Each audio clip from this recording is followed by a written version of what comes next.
Hi guys, for today's video, I'm actually not going to be solo. I pulled in another chair. Micah's going to be sitting here.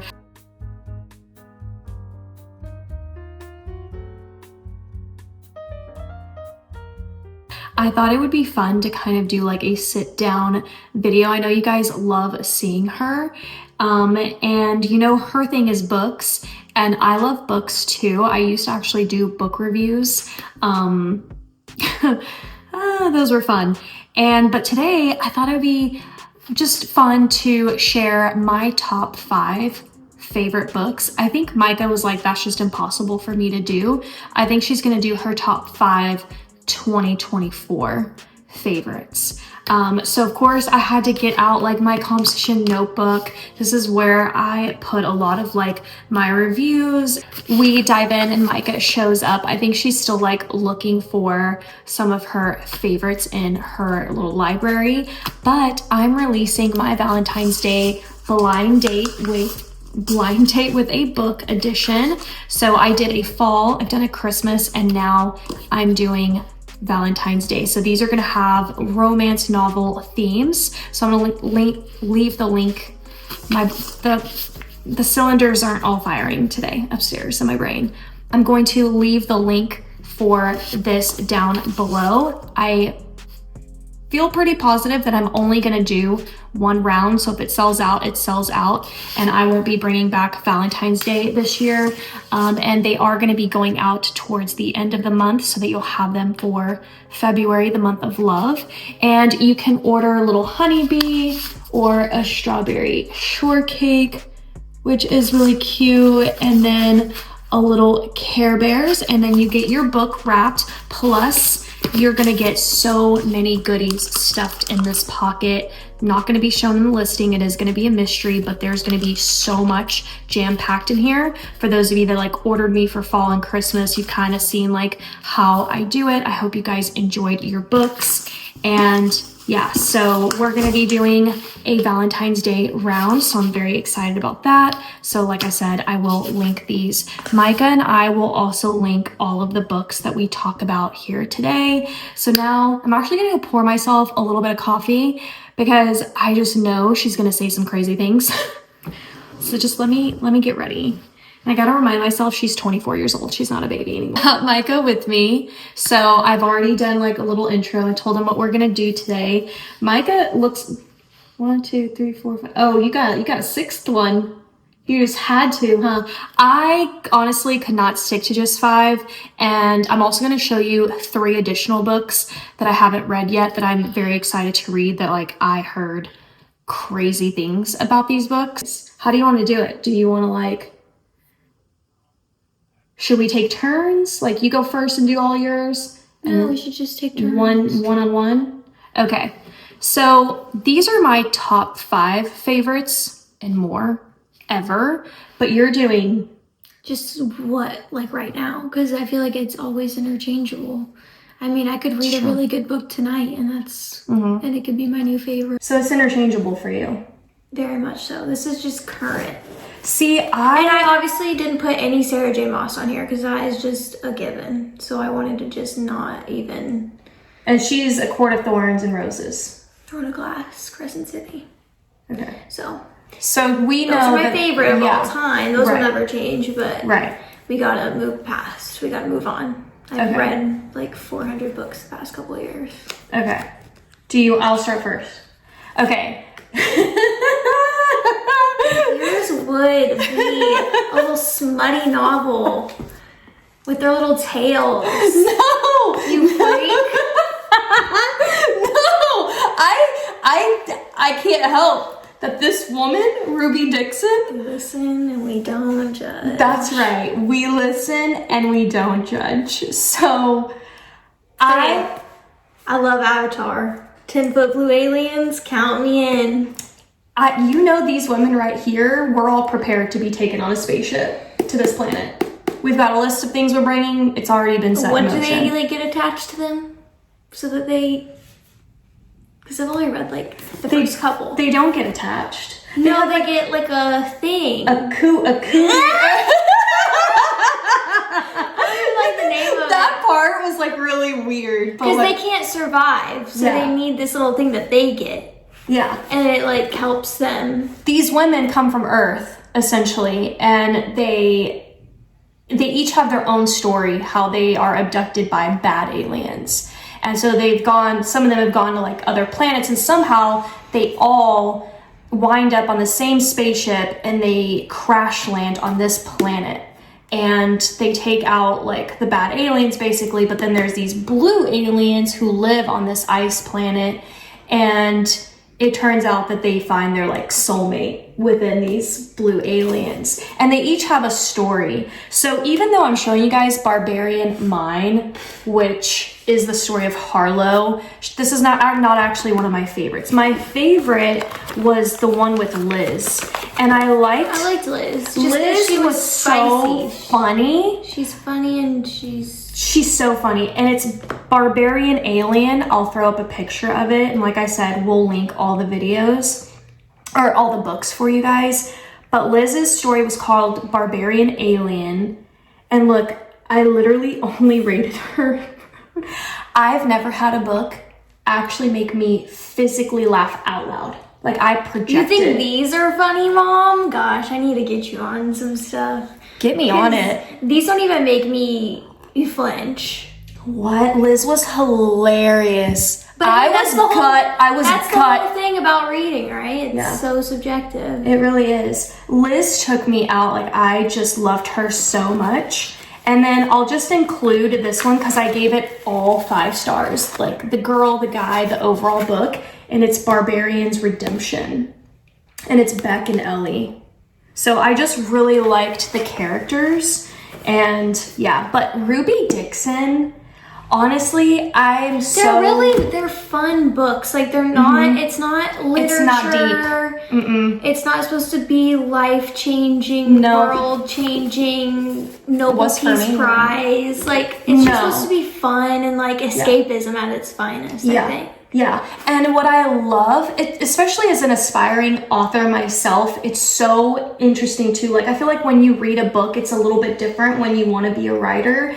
Like, seeing how her concept was Earth women, but they go somewhere else and they meet their soulmate with another species, essentially. And the way that she writes each story just was truly, honestly inspiring to me. Like, this woman, and I'm also very, like, impressed that she doesn't care. She doesn't care how smutty because I'm telling you, this is rated X. Okay, like this isn't just rated R, this is rated X. Like this is not for the weak in the slightest. But I'm so 18 and up, please. In this video only. This is like 30 and up. But should see what I was reading when I was. I don't want to know. I don't want to know. How I started really reading. I've always been into books, but Harry Styles fan fiction when I was in middle school. Okay, I was 13, staying up. What was the app? Wattpad. That was like, I was so jealous that someone came up with that idea. I will never, but now it's AO3 for me. AO3 is the fan fiction. Like, I still read fan fiction. I read more like Draco Hermione fan fiction. And you can write on it yourself. That's what's cool about these apps. Because fan fiction is free. Yeah. I also, before we continue, I want to preface, please do not buy fan fiction. That's illegal. You cannot buy, like, don't go on Etsy and buy books that people have bound. It's very illegal. Don't do that. And it takes away from the author. It's somebody else's book, you mean? That, but also because they're writing, because fan fiction, it's free because you're already taking a story like Harry Potter that's copyrighted, right, and gets the author in trouble of the fan fiction as well, right. So it's just like, just don't do it, okay? You can bind it yourself, you can print it yourself, you can bind it yourself, you can give it to people for free. Yeah, but when you can't sell it, can't make money off of it. Oh, that's so nice of you. Okay, so we're starting off strong with the Barbarians. I love it. And I love Ruby Dixon. She truly is inspiring because I kind of get caught up in that. Like, I think what's held me back from really like going there with writing is I still haven't figured out who my audience is. I don't know at what level of romance I really want to write to. And this woman, she is comfortable in her skin writing. Like, yeah. Like I'm telling, like, I didn't put my dark romance books on here because I wanted to keep it light and airy, but. Okay. All right, so it's your turn. Now show one of yours. I don't know which one I want to start off with. We're gonna be here a while. Get you a coffee. I guess I can talk about this one because I've talked about it before, and I picked this one because I want you to read it. I have this too, but I haven't read it yet. So this book is called Never by Jessa Hastings. I also have another. another. Keep talking. No, what's the point? Oh, I'm just going right here to grab mine. Oh. I also have another book by Jessa on here, her main series, Magnolia Parks. We'll get to that later, but Never is basically a Peter Pan retelling. I have mine annotated. Wow. It's my beautiful... I've read this twice since it came out. It's one of those books that I, like, am constantly thinking about. It's, like, in the back of my mind a lot, even after you've read it and it's been months. Like, I want to reread it again. I've got a couple of those in here. Basically, this book is about Daphne. She's the granddaughter of Wendy. And her mom isn't mentioned, like, what her name is, but I'm guessing her mom is Jane, because, like, in the movies and the books, Wendy has a daughter named Jane, and whatever. And it's known that each daughter of the Darling family, at 13, Peter comes, and he takes them off, and they have an adventure, whatever. Like, that holds true. And when she turns 13, he never comes. Oh. He doesn't show up. And it's her 17th. She's 17 now at the beginning of the story. It's like the 1960s in London. And she wants to be a geologist. Like, she studies rocks and stuff in New York. And she's 17, about to be 18. And Peter finally comes. And because Wendy always leaves her window open, Daphne's window open. She's like, you can never close this no matter what, because he'll eventually come. And he does. But he looks different. He doesn't look like a little boy anymore. He looks like 19, 20 years old. And Wendy and everyone's like, whoa, why do you look like that? Like, what's going on? Anyways, they go off. And Peter has a very... I don't like Peter in this, and you're not supposed to. He's, like, not the good guy, because if you really think about who he is, he takes children from their families and makes them fight pirates. Yeah, I mean, it's not really... And if you look at some of his, like, personality traits, he's kind of, like, selfish in a way. He doesn't really... Yeah, he really is. He doesn't really care about Wendy. I didn't think he cared about Wendy. And Tinkerbell. Yeah. And, like, he's very, like, I just want to have fun. I don't care. Honestly, that's true. I don't care what it takes for me to have fun. I'm going to have fun. Right. And he takes Daphne. And, of course, she can't help but be enthralled. She's grown up hearing about him her whole life. And she's in awe of him. And there's a bunch of, like, little things that Jessa changes, obviously, to make the story her own. And she makes it so visual. It's like you're there. It's the way she writes is, like, insane. Oh, I love that. I can't even, like, I can't wait to read it. Begin to describe. So anyway, right when she gets there, she goes to baggage claim. I'm not going to explain what that is because it's too much. But she drops off her baggage, and Peter leaves her, like, in the clouds. Just fucking dips. And her, like, pixie dust or whatever, she can't keep flying, so she's falling, and she falls into the water. And good old Jameson Hook dives in after her, and she's like the most beautiful man I've ever seen. And you're like, wait, Hook? No, it's his son. Because Hook by this time is already gone, right? That was Wendy's era. Yeah. So this is his... He got eaten by the crocodile. This is his son, Jameson, and he has a good old Scottish accent in the whole thing. James Jameson Hook. Mm-hmm. That's cute. And he's just so, like, he has this swag, this charisma about him that is like, yeah, you know where this is going. Like, she's gonna, like, they're meant to be. They immediately have chemistry. She's like, I don't want to like you because you're, like, an asshole. Because he's, like, a grown man, and he has the mentality of a man.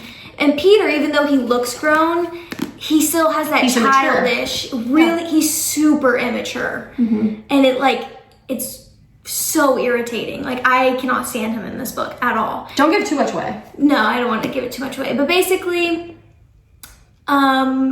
yeah, it's just about her figuring out, because she does like Peter. She can't help but like him because he just has like this magic about him. But Jameson like pulls her in, and it's really angsty between her and him. I can't wait to see how They it get really jealous with other And people. who is this? Is that Hook? Yeah, that's Jameson running after Daphne, and then if you look really in the corner right here, Mom, you can see Peter flying. So Daphne's looking at Peter flying, and Jameson's running after her. Oh. So it's very love triangle-ish, but like not really, but like yeah. But you get so much history. Like there's so much more. Like obviously Tiger Lily's in here, everyone. But there's more characters. I can't wait. Like she sold on me, and I had to get. You learn about the Fountain of Youth. There's more characters. You learn what he really does to the Lost Boys. It's a beautiful cover, actually. Her best friend does all the covers for her books. Every That's single so one. cute. These are her best friends. She did this, that, the original covers. It's the same girl who did this? Wow. She's also the author I tell you about that changes her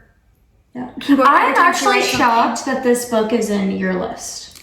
No, I think about it so much. Like Wow. I really do. I can't wait to read it. so much. She's writing the second one right now, and I'm like, I need it now. To this? Yeah, Ooh. because I'm gonna tell you something about Jessa.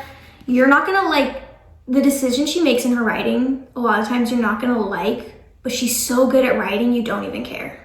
Like she makes her story so angsty and so heartbreaking sometimes, but it's like she always delivers on like making it a happy ending. But yeah.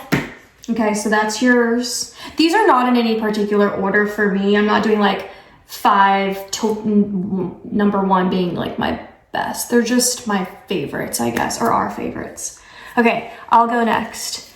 I'm gonna go in with Julie Garwood. Like it's literally falling apart. This is one of my only books that I actually have like some flags. This one's called The Prize.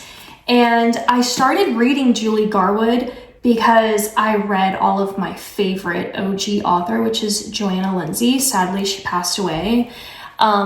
So once I read through all of Joanna Lindsey's books, which there's a lot, I found Julie Garwood because of one of y'all's like recommendations. Thank you to the woman who recommended this woman right here because I love her stuff. I really love The Prize. There's like this really interesting twist to this book that I just thought was really like so creative, especially when you're dealing, these are like historical romances, by the way. So like this was set in, which are my favorites. And I'm hoping you kind of get into it because you like Viking stuff. And Joanna Lindsey writes a lot of Viking stuff. And they write, even though it's like fiction, yeah. Even though it's fiction, they still write to like how things really used to be. So this one is set in England in 1066. But what I like is that The Prize is actually, okay, I remember now. So basically, this king, right, forces this girl, Nicola, to choose a husband from his Norman nobles. So she's a Saxon, and then they're Norman, and this was a time when they were trying to like, you know, get the sides to like be together. And so he was trying to do that by having one marry the other. An arranged marriage. Right. And so he summons her, or he gets one of his nobles men to go get her. And she's super smart, and she has fought off all of these knights that show up at her castle, and no one's ever been able to go in and get her. Well, this guy, Royce, goes in, he gets her, he brings her back to the court, and, you know, she obviously has like her own backstory. And so he tells all of his noble Norman men, he's like, oh, okay, well, she's the prize, you get to fight for her, and whoever wins in these battles basically gets her hand in marriage. And obviously you get like, you also get her title too, and all of these things. Well, she is at the court and the king's daughter, so like the little princess, like catches on fire. Like she's standing by a candle and catches on fire. And Nicola responds really quickly, throws herself on the little girl and like puts out the fire. And the king's wife gets the king to change the terms. And because Royce is not going to fight for her, essentially, or like he thinks he's not going to. And he tells Nicola that she can choose. So then basically, I guess the guy becomes the prize, and she immediately chooses Royce. Like that's not any secret because it's done in like the very first part of the book. And it's so good because he doesn't really want to be part of any of that. Like he was not going to fight for her, which sounds bad, but like he was. But anyways, it's such a good book. I love the way Julie Garwood writes her characters. Like you truly feel like you're in the world. Anytime I would put her books down, I would kind of feel like something was weird and missing. And it's because like You're still there. You're still there. You're still in that world, and it's just, I don't know, it's weird. So Fun. I like that. The Prize, ladies. This is fun. It's good. The whole book is freaking good. Okay, so that's my number 2. So my first one was Barbarian stuff. The Prize, your number 2. I guess I'm gonna talk about Elsie Silver because like she's got to be in here. Oh, you've talked about these a lot. Elsie Silver, I love you, girl. I love you so much. I brought 2 from 2 different of her series. So this is her new Rose Hill series. This is the one she's currently doing. She's about to publish book 3. This is the first book, Wild Love. And this is Reckless from the Chestnut Spring series. And this is the 4th book of the series and my favorite. I'm gonna start with this one. This one is about Theo Silva. He is a bull rider. Here come the blushes. Oh God. Like he's a real man. He is, my bad. He is. Why wouldn't he be? But basically this whole series is based in Chestnut Springs, which is a ranch in Canada. And yeah, it's in Montana, but I really like right, Wyoming. I really like that it's in Canada. And it's basically a man and his sons and their stories, even though 2 of the stories one is the cousin, and then Theo is not related to anybody except his oldest son, Rhett, in the first book is his like bull rider trainer because he used to be a bull rider. So there's like 2 bull riders. Cade, who runs the ranch after his dad. There's Jasper, who's a hockey player, who's the cousin. And then there's, what's his name? Bo. And he's the military kid. He went off in the military, has PTSD. But this is about Theo. And Theo, the main love interest is Winter. And her other sister, Summer, is with Rhett. Oh, so okay. It all kind of... I love those. And Summer was kind of like the favorite child. Her and Winter kind of have like a past. You know, Winter is very much like her name. She's very like icy, ice queen. She comes off very cold. She's a doctor. And she's going through a divorce at the beginning because her husband's like awful. And she meets Theo, and Theo like is just not fazed. He's such like a golden retriever energy. He like is not fazed by her iciness at all. Like if anything, he like feeds into it. And they have, you know, a one-night stand type of thing. And he immediately, like the next day, is like telling his mom like that's his wife. Like he's gonna marry her. Like he's so like, he's like, yeah. But they don't see each other for a while. And when he comes back, he runs into Winter, but she has a little baby with her. What? And that's why there's little, wait, are there many boots? Is this one the Don't do that. Don't pull a Winter, okay?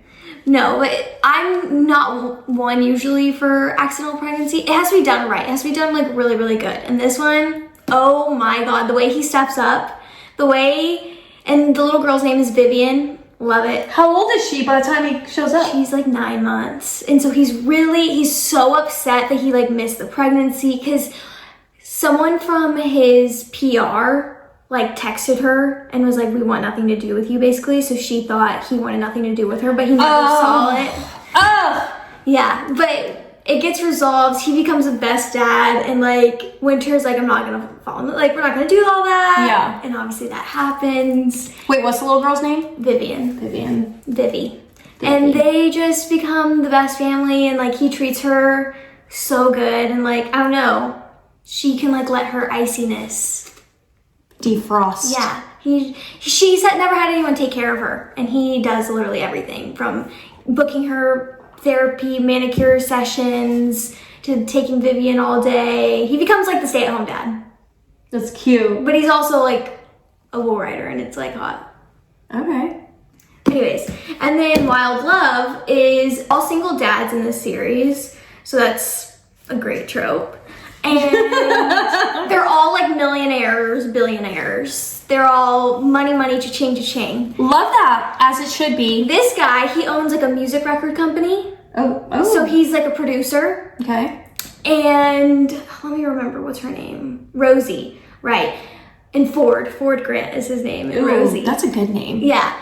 And they've known each other like their whole lives. And Ford is actually the brother of a girl from this series. So Willa Grant is with, what's his name? Cade. And that's the second book. And so her brother is in the start of this series. Oh, okay. So, and like their dad is like a world-renowned like famous country singer in this series. Oh. And so that's, and like Willa sings, and he has a music producer. Anyways, you get the point. Oh, okay. So a whole fam of musicians. Yes. And then What state?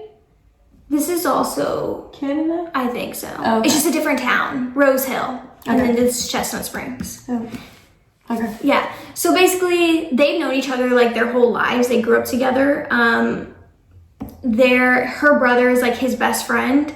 So they've known each other, and he's been in love with her his whole life. Like, he's just been waiting for her. She just it was never like that. They would always just like make fun of each other, and she didn't realize like he's always been in love with her. And so after all these years, she's like gone to the city. She wants to come back home to her roots, and she starts working for him. Obviously, it's kind of like a workplace romance, forced proximity. They're forced to be in each other's areas. Yeah. And they just fall in love, and she realizes like how much he's loved it, like all the small things that he does for her throughout all the years, and like how much he's loved her. Aww. And you know, she falls in love with his daughter, and it's just like the best story ever. Ford Grant is the ultimate book boyfriend. He sets the standards for me. Okay. All right. So if you want cowboys and ranches and billionaires and single dads. Okay, so then I'm gonna piggyback off of that. Love Megan Brandy. Obviously this is like younger crowd, but I think anyone can honestly read these. You can read whatever you want. Whatever you want. Like, we listen and we don't judge. I've never read a man like Noah. And I have Names are always Noah. And I don't know where my book is. I don't know where. I must have read it on my Kindle. So You know the here's my second- Kindle, but That's dead. it's low battery. But anyways, it's called Say You Swear. I actually did a book review on this when I was in Florida, because I think that's where I read it. And I know that like there's a lot of books I have not read. Like, I really just started kind of getting into The angst in this book is crazy. I just started kind of getting into like, I guess, the more younger. I've always been in the historical romance era, and I love those. I love the arranged marriages of all of that. Like, I can read those all day long back to back. So I really started diving off and reading stuff like this, like hockey romances. Like, those were really fun. Like, you know, Elle Kennedy, like she does all of those like college one series. But Say You Swear, and I don't like to feel feelings. I don't. Oh, I do. I do not. You don't like angst. I don't like sadness. I don't like to cry when I'm reading. But that, every time she says that, it sounds judgmental. So, like, let's not try to do that. I'm not, like, judging that. I know, but you make it sound like that people who do read, they just want to read sadness. No. Well, it comes off that way. No, I don't think so. I'm just saying I don't like it. I don't like to feel that way. But this book, holy like, it is so good. 10 out of 10. Noah, I gave him 5 out of 5 stars. I gave Ariana 5 out of 5 stars, and I gave the book, obviously, 5 out of 5 stars. I really liked her character. I loved his character so much. To me, he was like the most perfect male character I've ever read. And obviously, again, that's gonna be like, because like you have your own personal taste in like human beings, right? Like you have. But he's just a good man. Yeah. Like he's just a good. He's just good. In all departments. Mm-hmm. Inside and out. Yeah. I have yet to read another male character. I'm telling you, angst is where it's at in books. When you have to work for your happy ending, love it. Yeah, no, I do too. But for me, I do like, I wouldn't say empty. I wouldn't call Julie Garwood or Ruby Dixon empty. Yeah. But I just like... lighter. I like lighter things because I already deal with enough stresses, you know, like just being an adult and stuff. But I loved me Say You Swear. I really, really loved it. And I was shocked. I was bawling my eyes out. All of those Sarah J. Maas, I'm not putting in here. Like, obviously, those are my favorite fantasy books. And we'll link them because some of you may not even know anything. I've read them too. I think Micah got me to read it when we were on our Florida vacation. And she read them all. And I read them in 1 week. All. Like, well, the ones that were out. She still hasn't read Frost and Starlight and Silver Flame. She hasn't read Nesta's book. I read the first 3, right? Yes. A Court of Thorns and Roses, that's like the original. ACOTAR is like the... When you hear the word ACOTAR, that means A Court of Thorns and Roses. It's the abbreviation for it. And acronym, whatever. And it's like younger. I would say it's like 20s. I would say the audience... Anyone can read it. Anyone can read it is my point. But the characters are in that age bracket is my point. You just have to... How people say it is, it's an adult book. It's an adult book, yeah. It's not young. It's not young adult. That's it's an adult how things book. In the book world are separated. That's how people like me, we talk. You have YA, young adult fantasy, right. That doesn't really have anything spicy going on. Yeah. And then you have adult, and like that's it. Yeah. So anyone can read it. Anyone can read it. The characters are in that age bracket. But let me tell you, I read it when I was 15. We're not talking about it here, but we should be because that's the purpose of this video is to honestly highlight the best. We're gonna link ACOTAR down below because changed my life. The second book, I'm not kidding. The second book like legitimately saved my life. Like I've never had anything like touch me like that in my life. Wow, that's deep. I don't know what that means, but like I don't know. It's just the best thing I've ever. I'll tell you this: when I step back and just look at it from an author standpoint, that woman. Sarah J. Maas. She hasn't even read everything else. Like, you think your mind is blown now, Mom? The way she writes is unlike anything you'll ever experience, is what I'd have to say about it. She just gets it. She gets it. She gets the female gaze. For show. Rhysand. Asriel. Rhysand is next. Noah and Rhysand are like the 2 best male characters I've you haven't even read about Rowan. I haven't. I will. God,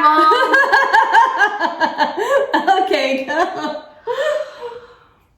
Someone tell her to finish the book series. Like, I will. I will. Okay, so, but I wanted to talk about one fantasy book, and I read this in Florida. It's called Serpent in the Wings of Night. I have it a little annotated. Wow. Very lovely.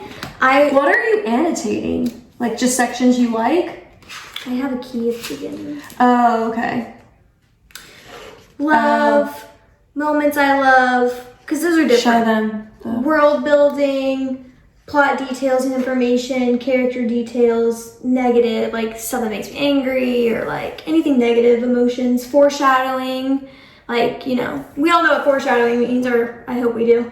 And I always have this, it's called the quotes. I have the underlined, and it's just like those quotes that you just like. Iconic. Yeah, they're like always the quotes that are like blurbed, or like for ACOTAR, it's to the stars who listen and the dreams that are answered. Like those are the quotes, and I always have that. And for fantasy, because they always have like those just knockout punch quotes that are like, damn, that made me rethink my entire life. Yeah. Basically, this one's like super different and super fun. I initially picked this up because a lot of people said it gave them the same feelings that they got when they read ACOTAR. It's not anything the same, like the plot and like the story is completely different, but it like evoked the same feelings. And I have to say I agree. This book is about Oriah, and this is in a vampire human world. Oh. But like fantasy, not like a urban fantasy like Twilight, not like that. Like this is completely like fantasy. Like I'm sure there's like witches and all that in here. And Oriah was, in the beginning, her family, like her town was burned to the ground, and this vampire king comes and looks at her when she's just this little thing. And does he? No, not like that. And he sees the fight in her, and like vampires usually like to test humans. They think they're weak and all that kind of stuff. And he kind of like instantly like falls in love with her as a father figure. So he takes Oriah, even though him and his vampire, they're the one that burned down the village. So he takes Oriah and he raises her. And he raises her in the mindset of like, always be fearful because there's all these vampires that are stronger than you. But like he uses that fear to make her like a weapon. And she is like 23 by the time jump, and she's been training her whole life to be like this badass fighter. But she's not a vampire. She's not a vampire. Or is she? Oh! And basically, you just learn, like, he loves her so much as a father, but he's not the greatest person. He's very morally gray. Like, you don't really like him, but, like, he does love her. And he wants her to enter in this competition, kind of like a Hunger Games-esque trial thing, where all these vampires, it's usually just vampires, but Oriah is going to go and do it herself. And you get to talk with the goddess of the vampires. She's like this goddess, because they have gods and goddesses, and this goddess was the one that created the vampires. So they all worship her. And if you make it to the end of the trials, like if you're the last one alive, you get to ask for a wish. Obviously, her wish is to become a vampire so that she never has to be afraid of them again. Because the cool thing about her is she's always afraid of them, but she never shows it. Oh, wow. Because she just knows. She knows that she's weaker than them. And she falls in love, or she doesn't really fall in love instantly, but there's this man, this other vampire. He has red hair and he's gorgeous. She sees him at a ball before everything. And his name's Rain. And he's also in the competition. Oh. And they basically form kind of like an alliance. He basically helps her keep her alive. And she actually helps keep him alive, which is shocking. And through all that, they fall in love, and they realize, and like he has because we always gotta take care of everything as a woman. And you know, he has a really tortured vampire-y past because he wasn't always a vampire. Because either in this world you're born or you're turned, but rarely are you ever turned and you live. Usually you're always born that way. But he was turned, and he's like And this book ends on a plot twist. Ooh, and a cliffhanger. Okay. The way this ends, you don't think it's gonna go the way it goes, because it's a duology. There's a bunch of books in this world, but these like two characters only have 2 books. And let me tell you, where's the second book? It's in my room, annotated. Oh, you read it? Yeah, I finished the whole thing. Oh, yeah. Let me just tell you, it's crazy. It's wild. The plot twist. I gotta read that. It's like, I don't know, Chris Broadbent. She knew what she was doing. If you like vampires, kingdoms, trials, you know, all those like fun little fantasy things, that would definitely be a good book for you. Okay. All right. I definitely got to read that. Does it end good? Does the second one end like good? Like, okay. Okay, what do I want to do as my fourth book? Okay, I'm actually going to go with this one. Another Julie Garwood, another historical romance. This is The Bride. This is a book that I find myself reaching for and rereading again and again. Love those. Yeah, it's just that good. And it really kind of comes down to the main character. She is just so incredibly funny and charming. Like, I love the main character female in here. Like, is there good banter between the characters? She's so like klutzy and forgetful, and the way that Julie Garwood writes her, but it's not annoying. No, it's endearing. Okay. She writes her very endearing, and basically I think her dad like, is that how it goes? I forget how she has to marry Alec, but... Just talk about the tropes. What do you mean? Like, what's going on? Are they an arranged marriage? That's what I'm trying to remember. Enemies to lovers? Or, like, what's going on? They're not enemies to lovers. They are... It's like an arranged marriage, basically. And so they get married, like, right away at the beginning of the book. Mm-hmm. And, you know, the girl, she knows that, like, that's her life. Like, women in this era knows it's like that's what they do. Especially when you have a title. This is Scotland 1100. Like, that's the year. So, and then England 1102. So she basically is English, and she marries a Scottish husband. So, you know, I love a good Scot. That's right. He's got his whole thing. And anyways, so, you know, he marries her. It's gonna be like, okay, she's just my wife. Like, it's them learning each other. Yeah. But he learns he's in love with her, like, from first sight, you know, but he's this, like, brooding. He's a laird. Like, he's, like... High guy. Yeah, he's the high guy. They call it a laird, a lord or whatever. Yeah. But, and she's just, like, kind of, like, unifying his own people, too. And, you know, he's got, like, you know, some things going on within his own community, if you will. And here comes this English girl, and they don't like the English, and, you know, she just kind of like, and then they fall in love with her. You know, she's just so endearing, and she forgets things, and the people notice that she forgets things, and they like go to help her without her even knowing that she's doing it. Cute. And so she just has that, like, that personality type, and it's just so good, you know. And every historical romance, some big event happens, right? They're all different. Like, usually in every book that's like layout. Yeah, exactly. Like third act. Yeah. Moment. You know, like somebody wants to kill her though, that kind of thing, and that's my wife. Yeah, well, he's not that kind of man. He's more written like he just doesn't have emotion, is kind of how they write Alec. Like he knows his position in life. He knows he's leading his people. He knows he has to take a wife, but he doesn't know that he could fall in love. And I love this one. I always come back to this one. And I'm just gonna like piggyback and just kind of like do these two together because I do have a bunch. Another Julie Garwood. This is called The Secret. This one has another Scottish to English situation, but this one is where Judith is an English woman and she's best friends with a Scottish girl. And I forget what her name is. Don't tell me it's a brother's best friend. It's the brother. Best friend's brother. And she's her best friend is that right?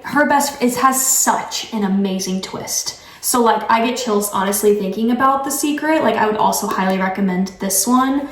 Like you will not be disappointed from this book. So Judith does not have a good childhood, a good history. Her best friend, the Scottish girl, what is her name? Elizabeth? I forget what her name is, but she basically Elizabeth is, if that's her name, is going to have a baby. So she gets married. Judith is not married at this point, but her Scottish best friend gets married. Obviously, they don't live by each other in the slightest. Catherine, her best friend's name is Catherine. And so Catherine has always been scared of having a baby, that kind of thing. And so she begs her husband, she's like, please, please go get Judith. Like, I can't do this. And that's a no-no. Like, for the Scottish to come into England, like, they just weren't doing that at the time. So, but her husband loved her so much that he did that. And he had to ask his brother. His brother Ian is the clan leader. Okay?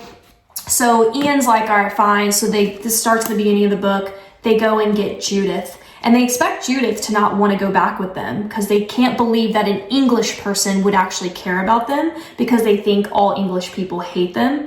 So they were very surprised by like Judith's, like, she knows. She's set, she's stubborn, she does exactly what she wants. And Ian falls for her basically in the very beginning. But there is such a plot twist to who her dad is. It's good. Oh, this one I have never heard you talk about. You have. This is called Binding 13. This is a part of the Boys of Tommen series by Chloe Walsh. Never heard you talk about it. It's the Irish guys, when I'm always talking about the Irish people and like their slang and how I find it so funny. Oh yeah. Yeah. So this is obviously this takes place in, the first book starts in 2005. So it's a very like mid 2000s book. Like they're like your age or like we're born. Like why'd you say it like that? Bro, I didn't say it anyway. I'm just talking. Okay, yeah. But like, so they're going to high school in like the early 2000s and stuff. So it's very much like early 2000s Irish. They're not in Dublin. They're like outside of Dublin, like Cork, I think is what it's called. Building 13? Binding 13. And it's an interconnected, mostly standalones. A bunch of the characters will have like more than one book. Like Johnny and Shannon are Binding 13 and keeping Johnny and Shannon. Hi Johnny. Hi Shannon. I love that. Oh, their names are, I had to like look up how to say all their names because how you say a bunch of Irish names is not how they're spelled. It's so confusing. The dialect their is language like my is crazy. tongue can't do it. Well, because they have their own language too, Gaelic. Yeah, that's right. So there's a lot of this. There's like a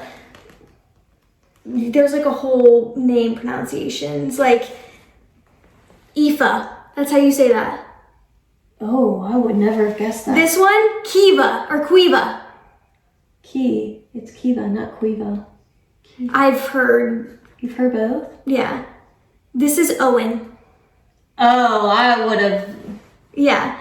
This one, Sean. Oh, this one's my favorite. Tig. Yeah. Like crazy. Tiger. Wow. Okay, anyways, go ahead. Anyway, so this basically, so the first two books are about Johnny and Shannon because his number he plays rugby and his number is 13. And then we get Joey and Aoife, who is Shannon's older brother, Joey.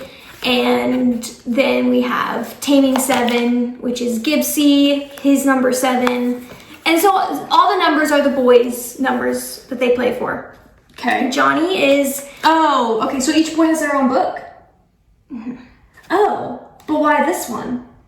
Because it's the first and Oh, okay, so it's not specific then. And not all of the books have come out. Okay. Like they're so you don't have a favorite yet? I think my favorite all time is the Claiming 10. She just finished writing it today, actually. She just posted she finished writing it and it hasn't been published yet. But like I think that one's gonna be my favorite. That's Lizzie and Huey. Oh, okay. But when you're reading Johnny and Shannon, they're your favorite. Then when you're reading Joey and Aoife, they're your favorite. It's you just love them so much. It's a good author. I really need to get into what it's about. Basically, Johnny Kavanagh is the like up and coming rugby player. Like because rugby's really big in Ireland. It's basically like their form of our version of football, not the soccer but like our version of football. They don't wear pads though. And it's obviously they have a bunch of different rules, but they hold like a ball like a football. Like Rugby. It's very cool. Physical and hurtful. Oh my God, he's very fit, okay? Yeah. Johnny Kavanaugh. And I get to like them, even though like they're teenagers in this. Are they? In 2025, they're like in their 30s. He's like 37 now. Oh, okay. And if we're talking technical terms. So it starts off with Johnny he has an injury and he's having a really hard time, but his parents are like, he's one of the only few that have good parents in this. And his mom is like a fashion designer. His dad is a lawyer, and they're just great people. And then comes little Shannon, Shannon like the river is what he likes to call her. Cause I guess there's a river named Shannon, I don't know, over there. And she's just like this little frail thing. And she transfers to Tom in college because she's been getting brutally bullied at the public school over there. And her older brother Joey just hasn't, like, he can't protect her enough. Like, he's gotten expelled so many times to like protect her. And she comes from check the trigger warnings for these because there are some and you need to look at those before you read these. She comes from an abusive family and her dad is really abusive and like, especially towards their mom. It's just a very abusive, toxic household. And Joey, the second oldest son, because their older brother Darren like dipped out and like bailed on them. So Joey has taken the load. Like their mom is just not there. Yeah. And Joey like takes care of everyone. And Shannon's the only girl. And then there's Tig, Ollie, Sean. There's a bunch of them. She has like 6 kids. And Shannon finally, her mom and everyone think it's best for her to go to Tommen, which is kind of like the private school. And she gets there and literally on the first day, she gets hit in the ball by a rugby ball. And it's Johnny. And that's how they meet. And she's very scared, very frail. But Johnny and her like start falling in love. And he just doesn't see anyone but her. And is so like patient with her and heals her.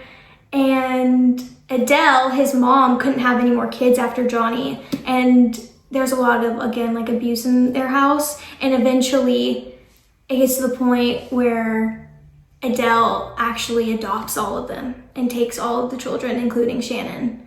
And Joey. And see, don't even get me started on Joey's story because it's gonna make me crash out, okay? I'm gonna crash out. I'm not even like really describing the good What stuff. number is Joey?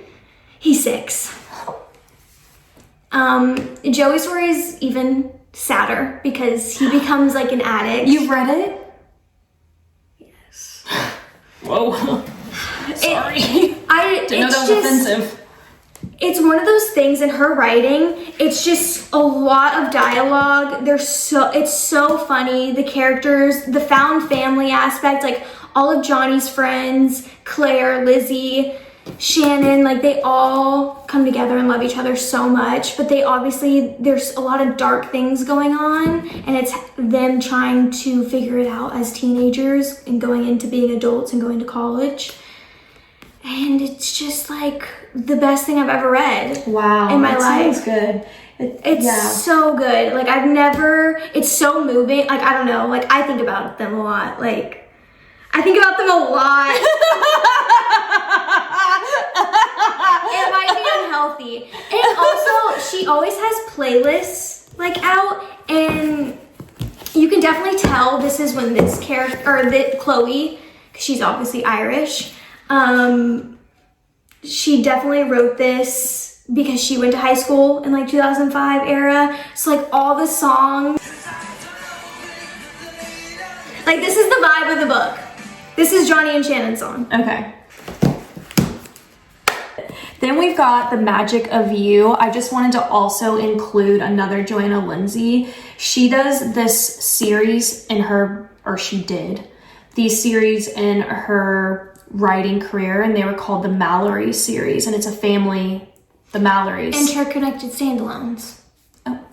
That's what we call them in the book world. Okay. So it's basically about a sibling in each book, a different sibling. Yeah, or family members, and they're all cousins, or like, and you get and peeks, it's their love story, and you get peeks of everyone else, that like interconnected sandbox. Yeah, and the Mallorys are very like well-to-do, rich in society. They all have titles in London. So this is takes place in London, 1819. And I wanted to include The Magic of You because it is the story of Amy Mallory. And then one of the Mallorys marries an Anderson. And the Andersons come from... Is it their rival family? No. The Andersons come from the United States. And so... so she sees Warren, you know, because Warren's sister, she marries a Mallory. She marries one of the Mallory men. And so Amy grows up being little and she's always seen Warren and she always knew that she was going to marry him. So Amy kind of has like some witchy tendencies, which Joanna Lindsey does not write in any of her characters. She did it with Amy and I think one other Mallory. And so like she just has like these superstitions or like these premonitions. Like, premonitions, yeah. And Amy just always knew. She always knew Warren was going to be hers. And so that's the story of how she gets Warren. And actually Warren is my favorite, I like that name. Of all the characters. I just liked how she wrote him. I liked the description of him, honestly. I liked his personality. He's very does not care. He is unmoving. He has no emotion. I love when you can break a Mustang. I love those. And so I really like Warren. And now the Andersons, they're ship. So when someone marries an Anderson, their life is basically going to be on a ship because they do what's it called? What's the word? Port. They sell, export. Merchants? Yeah. So it's good. And then just to touch on Fires of Winter, I pulled this specifically for Micah because you love Vikings. And Joanna Lindsey writes in so many different, even though they're historical romances, she writes like the typical London high society. She's done Westerns. She's done Vikings. So got those 3 out of the way. I'm going to link those for you too. And then this is my number 5. This is Offside. Now, it has been a while since I've read this, but let me tell you, I started getting into hockey romances somewhere out of nowhere. I don't know how I stumbled. I think it was actually Offside that got me to this, but it is a hockey romance, adult, right? But they're in what are they, in college? They're in college. And it's about Chase and Bailey. And I gave it all 5 out of 5 stars. Everybody, the whole book, Chase, Bailey. It's funny because I wrote here that Chase is I think he would be the kind of guy that I would definitely gravitate towards.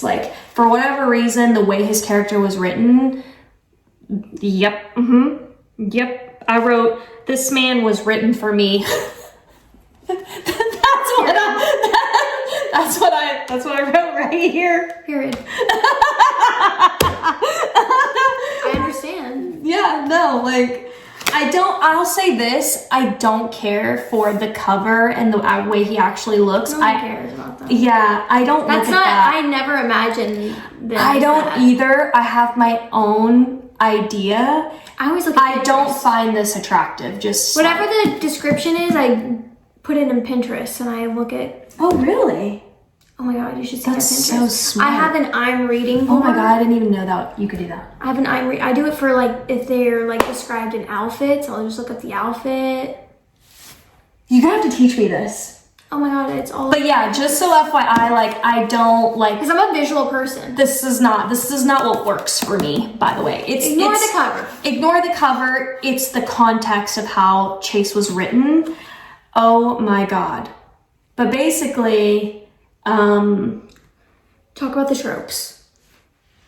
Are they enemies? Yeah, so he's her ex-boyfriend's biggest competition. So, okay, rivals do you remember that? to lovers. Yeah, rivals to lovers. So her boyfriend dumped her on her 21st birthday, and she rebounds into his arms, and he goes to another college, and he's the college rival to their hockey team. Right. So her ex-boyfriend plays hockey, he plays hockey, and it just says, following a string of scandals and substandard grades, Chase is on thin ice with teammates and his coach. The last thing he needs is to have his focus and loyalty called into question by his fraternizing, with his team's #1 competition. But she throws herself into his arms because her boyfriend, I think, her ex-boyfriend, dumps her, and then she's at a game and he pulls another chick to him, and she's like, what? So she goes up to him and kind of pretends like they're seeing each other. I guess they start fake dating. Yeah, it's like fake dating, and great tropes. Yeah, it was worth every page I had to flip. So good. I know I'm not saying very much about this, but I absolutely loved this book. This is an honorable mention. I also got special covers for Christmas. Look at that. Look at that! This is also the same artist that did Never, because this is the same author. She wrote Magnolia Parks first. This is her debut series. Okay, so she's the same author as this one. Basically, to give it short and sweet, but it's more than this, but it's the only way I can describe it correctly, is think of Gossip Girl, if you've ever watched Gossip Girl, but put it in London high society. Oh. But it's just so much more, because again, the way Jessa writes is so visually whoa. You think that you're there. You think it's real. I don't understand, after you read this, you don't understand how Magnolia is not a real person, because she writes them so real and raw, and they have so many, her and BJ go through so many things. And the first book, if you can get through the first book, because it's gonna piss you off. It's gonna piss I hate those. It's gonna piss you off so bad. And then the second, but you have to read it. So there's Magnolia Parks and there's Daisy Hates, and so you have to go Magnolia, Daisy, Magnolia 2, Daisy 2, and then Magnolia. And she hasn't finished writing the last Daisies, but they're great. Everything, there's just so much meaning behind everything in here. Nothing doesn't mean anything. And I'm just gonna say, if you've read Magnolia Parks, in this special edition, there's orange blossom trees. That's sick. That's sick! That is so sick of her to do that. It's diabolical. I cannot believe she did that. You're triggered. You're so mad. I could fight. I could get violent. Oh my god. I can't believe she put that in there. But I guess if you want to figure out what I'm talking about, that you just got to read this book and figure it out for you to feel. Dang. But it's very high rated. I mean, just go look it up on TikTok. Literally just put in Magnolia Parks. There's so many people that love it and read it. And I mean, it was indie published. She published it on her own, and then now it's this, and it's amazing. The world is just so good. It's so fun to be in. Because although there's a lot of stuff going on, it's a good time. Yeah. It's like a drama reality show. Is she? But deep. Is she English? Australian. Oh, okay. Mm-hmm. She's Australian. She lives here.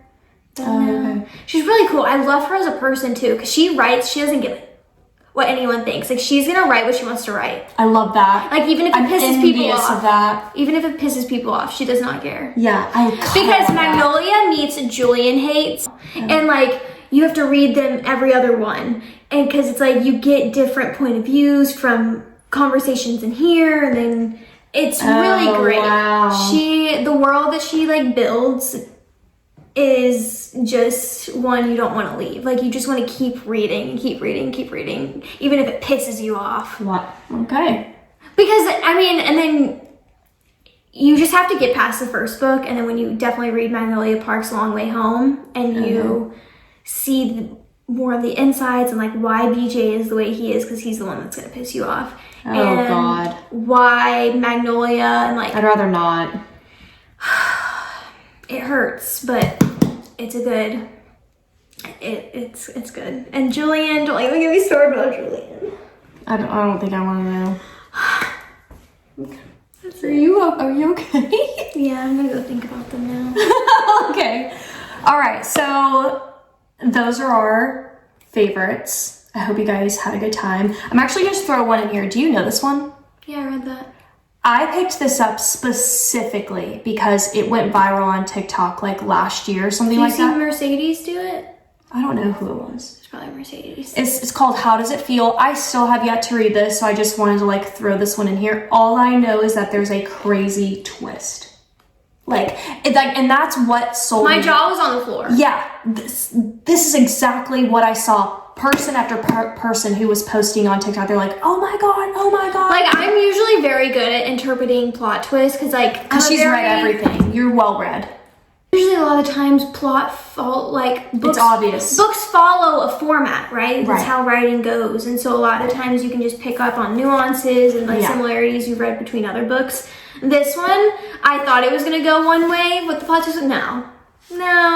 I was like, the second book is out. I haven't read it yet. I really need to pick that up. Yeah, I have yet to read it, but it's been on my mind. It has, I just haven't had the time to read it, but it has not left my mind because every girl, every woman that did a TikTok video about this was just like you, like they were on the floor. So it's got me intrigued. There's human and fae in this too, so it's kind of like ACOTAR, but not. Well, it's set in like an urban world. Yeah. Like she's from our world. Yeah. But she's really into like moths and butterflies, and she finds this is a real like folk thing. If you see like a ring of mushrooms, it usually means like in Scottish and Irish tales that's like a portal to the fairy realm. Oh, okay. In this book that's true. Oh, okay. And she ends up getting swooped in. Okay.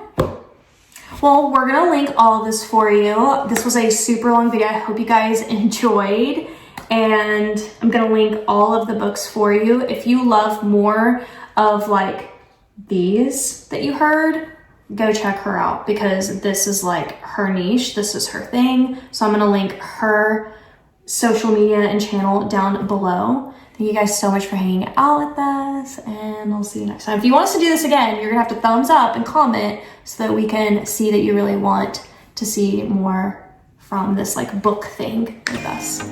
That's it. Have fun. Bye.